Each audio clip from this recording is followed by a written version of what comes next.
Now, Storm Team 3, preparing you for our severe weather season. This is Stormwatch, presented by your Touchstone Energy Cooperative. Good evening. I'm Chief Meteorologist Chris Allred. Welcome to Stormwatch 2017. Now, do you feel like we have seen a lot of severe weather lately? Well, it's because we have. If you look at this map behind me right here, all of the colors with numbers on them, it's a map that shows you how many tornado warnings have been issued so far this year. Now, if you look a little bit closer, in Georgia and South Carolina, the numbers that stand out, 44, 51. Well, we are basically leading the country. That's right. In Oklahoma, most of the state is down in the single digits. So is this normal for our numbers to be this high? No, it's not. But is it a fluke? Is it a trend? Well, it doesn't really matter, because when that storm hits, you need to be ready. So tonight, Storm Team 3, we are going to give you valuable information to keep you and your family safe. Some of what you'll hear will sound familiar. Some will be new information. This is Stormwatch 2017, 30 minutes you have to see. When severe weather strikes, you may hear a loud siren go off. Well, that's a tornado warning system, just like this one out on Tybee.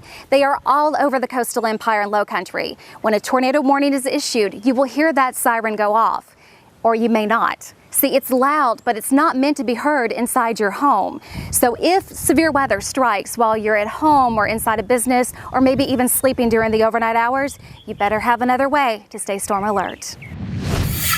Chatham County has 62 weather sirens from Bloomingdale all the way out to Tybee. When severe weather hit at the beginning of April, we received many calls and emails from viewers saying they didn't hear any weather sirens warning them about a possible tornado. Well, if you live in Chatham County, that's correct. We went to the Chatham Emergency Management Agency to get some answers. Official told us the weather siren is only activated if there is a tornado warning issued in the county. That night, a warning was issued for the extreme southeast section of Chatham County, but officials say there are no sirens located there because that area is uninhabited. No one lives there. But if a tornado warning in Savannah or anywhere in Chatham County, chances are you still may not hear it. Some people, depending on how close you are to the sirens, you actually might hear it inside. The sirens are designed to be outdoor notification only.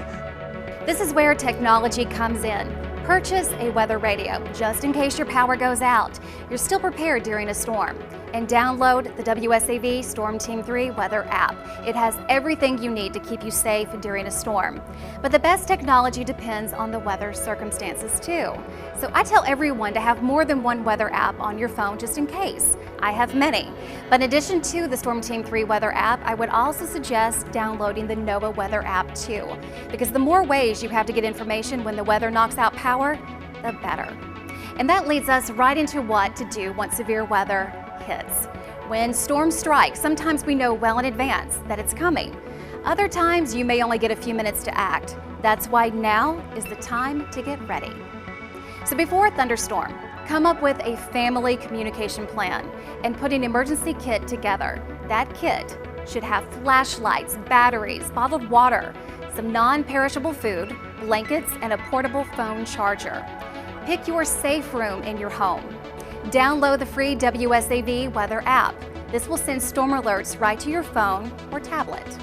Remove dead or rotting trees and branches from your yard because these could fall during a storm and cause an injury or property damage. Put off any outdoor activities. Secure yard items. You don't want your patio furniture to become flying storm debris. Unplug electronic equipment. One lightning strike and your new flat screen could be zapped for good. Now during a storm, stay with Storm Team 3. You can watch us here on WSAV News 3, and we also provide updates on WSAV.com, our WSAV weather app, and social media like Facebook and Twitter. If a thunderstorm hits, you need to go indoors immediately in a sturdy building, and you want to stay away from windows. Now, a little later in the show, Storm Team 3 meteorologist Kyle Dennis will take us through step by step what we need to do when severe weather hits. No matter what type of home you live in, Kyle will show us the safest place to be. Now, once the storm is over, you still need to play it safe. The rain may stop falling, but it can take hours or even days for floodwaters to come down. Never ever drive through a flooded road. Turn around, don't drown. Some roads may be blocked, or there could be damage reports you need to know. So stay with Storm Team 3 for updates. Stay away from storm-damaged trees. Stay away from downed power lines and report them immediately. All right, stay with us when Storm Team 3 Storm Watch continues. We've got step-by-step instructions on what to do when floodwaters start to rise. And Storm Team 3 meteorologist Lee Haywood breaks down the facts. Will this be a record year for severe weather? All that and more when Storm Watch continues. You're watching Storm Watch, brought to you by your Touchstone Energy Cooperative. Welcome back to Storm Watch. Here's Chief Meteorologist Chris Allred. When it rains, it usually floods. I'm standing here on President Street where water often covers the roadway. Now, the city of Savannah is trying to improve the area, but there is a long way to go. So here's what you need to know about floods.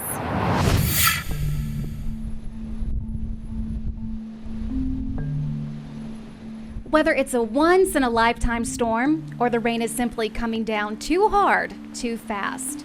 Flash floods are pretty common in the coastal empire and lowcountry. Common, but dangerous and even deadly.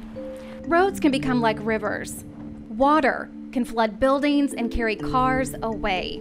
And floods like this can kill. On average, flooding kills about 150 people each year in the U.S. This is more than any other single weather hazard, including hurricanes and tornadoes. And the ones who usually die in flash floods make that one fatal mistake. They drive into floodwaters. Turn around, don't drown. Never, ever drive through floodwater, even if it looks shallow, because it could be deeper than it looks. And all it takes is just 2 feet of water to sweep your car away. Flash floods are already the leading weather killer, and experts say the number of victims keeps going up. It's a trend that could be hard to stop because more and more people keep moving to flood-prone areas, like here in Savannah. Now, earlier in the show, I showed you a map outlining all the tornado warnings in southeast Georgia and South Carolina. The number is alarming, and this is only spring. Well, Storm Team 3, we forecast the weather, and we do work on our predictions for a trend over a period of time. Severe weather, how likely is it in the upcoming months? Well, Storm Team 3 meteorologist Lee Haywood has more now on whether 2017 could be a record year for severe weather. We're only 4 months into the year, but so far, severe weather season has been very active. We could set records. In terms of tornadoes, so far we've seen close to 400 of them this year. That's more than double the amount we would expect to get this time of year. Many of these tornadoes hit in the state of Georgia. It looks like we're well on our way to setting a new state record for the number of tornadoes. The old number to beat is 86 back in 2008. The tornado death toll for 2017 is now at 27. 16 of these fatalities have been in Georgia. It's a sad and scary number, but the question is, why has it been so bad this year? There are a number of factors we should talk about. First, strong, energetic, very active storms have tracked across the United States. Secondly, warm, moist air has come up ahead of these storms. And when you factor in these two ingredients, we see widespread outbreaks of severe weather. It's a combination that produced spring-like severe weather during the winter months. Now on to our next question. Will it be this bad for the rest of the year? Well, the answer is it's hard to tell. We have to look at what's happened in the past. We have to assess what's happening right now to make projections about what's going to happen in the future. Another thing we consider and take into account, simple weather patterns. Active weather can only keep up at a pace for so long, there will be breaks. But peak season is here, so now is the time to plan and the time to act. All right, thanks, Lee. Now, about a week ago, we saw 2 rounds of severe weather in just a 3-day period. There were several tornado warnings, and Storm Team 3 provided wall-to-wall coverage. That means we did not go to a break until it was safe to do so. Now, I get it. Some of you want continuous coverage like this, and some of you just want to watch your scheduled show. Well, we get it. That's why Storm Team 3 only cuts in when we feel it's necessary, whether it's multiple tornado warnings in effect or we are looking ahead of the storm when no watches or warnings have been issued. We see it as our duty, a public service. When it's a dangerous situation and you need timely information, we will be here. And we will be here for all of our 20 counties, from the coast of South Carolina to our most inland cities in Georgia, Vidalia and Hazelhurst, because your safety is our top priority. And here's one more way you could stay safe. The WSCV Weather app. I use it myself, and best of all, it is free. So all you have to do is go to your app store. Once you are there, search for WSCV Weather and download it. Once it's downloaded, it will come up on your screen on your phone or your tablet. What you want to do first is go to the Settings tab right here on the right-hand side. Click on Settings, and you want your current location on. That way, whether you are in Savannah or you take a trip all the way out to California, you will get weather alerts depending on your location. Make sure the alert sounds is turned on. That way, a warning is issued, your phone will set off an alert and you will know. Severe weather alerts, turn that on. So a tornado warning is issued, you know. Lightning alerts, precipitation alerts, what is that? Well, if lightning or rain has been detected within a 5-mile radius, it will send you an alert. It's a great tool, trust me. Well, besides all of that, on your app, we have our live hard grade Titan radar, interactive radar, so you are in control of the radar. Time saver traffic. We also have the latest video cast from Storm Team 3. And we have the hourly forecast and your 7-day forecast. Trust me, it is fast and it's accurate local and national weather right at your fingertips. All right, don't go away. When Storm Team 3 Storm Watch continues, meteorologist Kyle Dennis shows you the safest place to go in your home when severe weather strikes. And News 3's Martin Staunton shows us how the remnants of Hurricane Matthew could still wreak havoc more than 6 months later. That's when Storm Team 3 Storm Watch continues. We'll be right back. You're watching Storm Watch, brought to you by your Touchstone Energy Cooperative.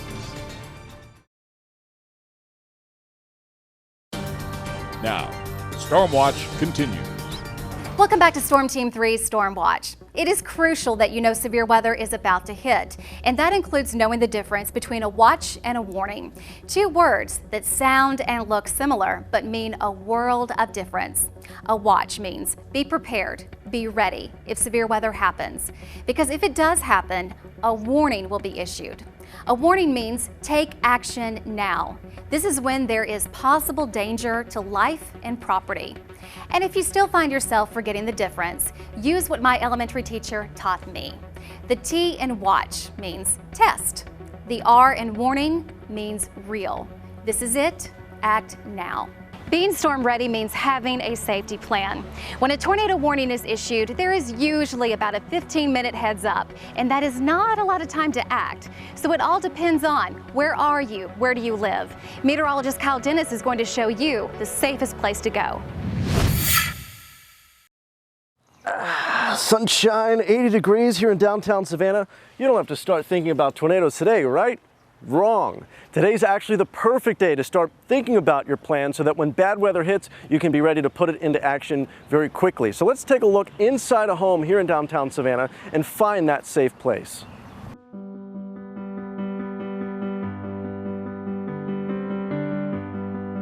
When you're scoping your house to find the safest possible room to be in, 3 things should be on your checklist. You want to be at the lowest level, inside a room, and away from windows. This house has several options. Let's take a look at a couple of the options and find the best possible place. This room is a laundry room. It would otherwise be a good option, but notice we have a window, which means this room is exposed to an outside wall. That's what we don't want to see. Over here, we've got a closet, which again, could be an option, but again, notice the left side wall is exposed to the outside. We have a window right here. However, this bathroom has walls on all 4 sides, and I've seen many examples personally of tornado damage where this is the room that would be left standing, the interior room away from windows surrounded on all 4 sides by walls. Now that we've found the safest room in the house, where's the safest spot in the safest room? You got it, I'm getting in the tub. Now, one important thing to remember is when a tornado is coming through, there could be a lot of debris. A lot of things flying that could hit your head, so make sure to have lots of pillows and blankets to keep yourself covered up. And if you're in a mobile home, unfortunately you're not in a safe location. Your best bet would be to call a friend, call a neighbor, and try to get to their house before the storms hit. You just don't want to be in a mobile home. Try to find a sturdy structure, even if it's a public building. All right, thanks, Kyle. That is good advice. But what if you're in a car when a tornado warning is given? First, and most important, do not try to outrun a tornado. Seek shelter in a nearest sturdy building, something like a fast food restaurant or a bank. Do not hide under your car. If there is no available shelter, find the nearest ditch. Get as low to the ground as possible and cover your head with your arms. Well, spring is less than a month old and already there are reports of forest fires. Officials think it's only the beginning of what could be a bad season. News 3's Martin Staunton explains. There is concern among forest rangers in both Georgia and South Carolina about the upcoming spring forest fire season. Forest fires like this may burn more intensely thanks to Hurricane Matthew. Thursday morning, this fire on Homestown Road scorched more than 6 acres before it was brought under control and left smoldering. Some of the fuel for the fire includes debris left by last year's hurricane. But when you get out into the forest, what happened to the trees that are knocked over by Hurricane Matthew? They're still laying on the ground, drying out, just becoming more fuel for the fire, and making it a little harder, hampering our suppression efforts. What Matthew did was put down a lot of green debris, but months removed from Matthew, that debris has dried out, and so we have a lot more fuel that is available in case a small fire catches it, then becomes a much bigger fire. Don't let this become this. This video message is being circulated by the South Carolina Forestry Commission as their efforts mirror those by their colleagues in Georgia. Everyone is urged to obey state and local outdoor burning regulations. There's a state law that requires you to get a permit for outdoor burning. Keller says the Georgia State burning permit does not override city code, which leads to a lot of fire calls in Savannah. Outdoor burning is extremely common, even though the city of Savannah restricts outdoor burning. In the city of Savannah, you're not allowed to burn trash, yard debris, anything like that. Statewide, forestry personnel are sharpening their skills because a spreading drought in Georgia and extra forest fire fuel left in the hurricane's footprint means 2017 could be a tough fire season. That's why we've been doing a lot of training, a lot of preparation, getting our equipment ready, getting our people ready. We're expecting a pretty bad fire season. And firefighters and forest rangers alike want to remind everyone to abide by the requirements when it comes to outdoor burning. The spring forest fire season in Georgia is expected to start around mid-May. Reporting in McIntosh County, I'm Martin Staunton, WSAV News 3. Right now, we are not in a drought, and we are not forecast to be in one anytime soon. But it doesn't matter. Wildfires can happen even if you aren't in the middle of a drought. All it takes is a couple of weeks with little or no rain and a stiff breeze, and a wildfire could spark. So all of that hurricane debris, try to get rid of what you can now. Stay with us when Storm Watch continues. We all know leaving a pet in a car on a hot day is wrong, but what should you do if you see one in distress? Do you know your rights, the animal's rights, and the owner of the car's rights? We break it down for you.